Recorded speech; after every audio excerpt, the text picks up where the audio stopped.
با ادب با نصیب بے ادب بے نصیب۔ ایک بار حضرت بلال دانا کسی نخلستان میں تشریف رکھتے تھے۔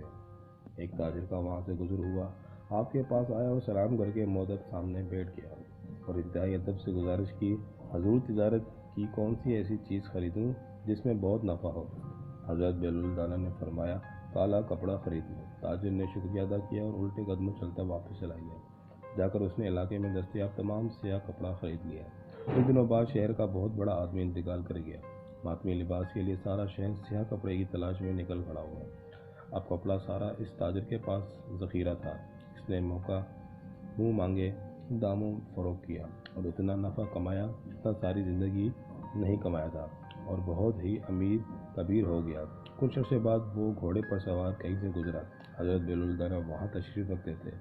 وہ وہیں گھوڑے پر بیٹھا بولا، او دیوانے، اب کی بار کیا لوں؟ بلال نے فرمایا، تربوز لے لو۔ وہ بھاگا اور ساری دولت سے پورے ملک سے تربوز خرید لیے۔ ایک ہی ہفتے میں سب خراب ہو گئے اور وہ کوڑی کو محتاج ہو گیا۔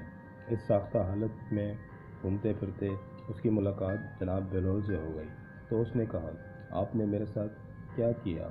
حضرت بلال دانا نے فرمایا، میں نے نہیں، تیرے لہجے اور الفاظ نے سب کیا۔ جب تو نے ادب سے پوچھا تھا تو مالا مال ہو گیا، اور جب گستاخی کی تو کنگال ہو گیا۔ اس کا مطلب با ادب با نصیب بے ادب بے نصیب۔ ویڈیو آپ کو اچھی لگی ہے تو اس کو لائک سبسکرائب شیئر لازمی کر دیجیے گا۔ بہت شکریہ۔